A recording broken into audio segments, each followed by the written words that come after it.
পারস্পরিক হামলা বন্ধে একমত হয়েছে যুক্তরাষ্ট্র ও ইরান। একই সঙ্গে হরমুজ প্রণালী নিয়ে বিরোধ নিরসনে মঙ্গলবার কাতারের রাজধানী দোহায় বৈঠকে বসতে যাচ্ছে দুই দেশ। যুক্তরাষ্ট্রের একজন জ্যেষ্ঠ কর্মকর্তার বরাতে এই তথ্য জানা গেছে। বাকিটা জানাচ্ছেন ফোয়ারা ফারুক। দুই দেশের মধ্যে হওয়া নতুন এই যুদ্ধবিরতির বয়স মাত্র ১১ দিন। এর মধ্যেই দুই পক্ষ পুনরায় একে অপরের ওপর হামলা চালানোয় পরিস্থিতি বেশ নাজুক হয়ে পড়েছে। এমনকি মার্কিন প্রেসিডেন্ট ডোনাল্ড ট্রাম্প আবারও যুদ্ধ শুরু করার এবং কাজ শেষ করার হুমকি দিয়েছেন।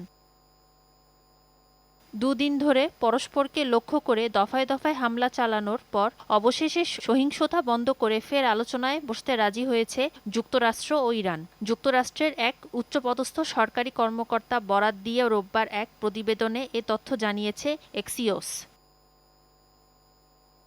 এর আগে গত ১৭ জুন যুদ্ধবিরতির লক্ষ্য একটি অন্তর্বর্তী সমঝোতায় পৌঁছায় ওয়াশিংটন ও তেহরান। ফেব্রুয়ারির শেষ দিকে শুরু হওয়া সংঘাতের অবসান এবং ইরানের পারমাণবিক কর্মসূচিসহ বিভিন্ন অমীমাংসিত ইস্যু আলোচনার মাধ্যমে সমাধানের উদ্দেশ্যে এই উদ্যোগ নেওয়া হয়।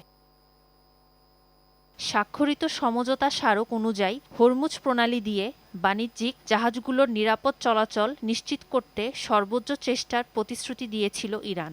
বিনিময়ে ইরানের বন্দরগুলোর ওপর থেকে অবরোধ তুলে নেয় যুক্তরাষ্ট্র।